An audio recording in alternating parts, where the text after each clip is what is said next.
Hi అండి, welcome to my channel. ఈరోజు blouse యొక్క హ్యాండ్స్ని ఎలా కట్ చేయాలో చూద్దాము.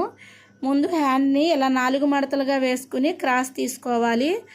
ఇప్పుడు బ్లౌజ్ యొక్క హ్యాండ్స్ని నేను చూపిస్తున్న విధంగా వేసుకుని ఇలా మార్క్ చేసుకోవాలి. ఇలా మార్క్ చేసుకున్న విధంగా ఇలా గీసుకోవాలి. గీసుకున్న తర్వాత కట్ చేసుకోవాలి.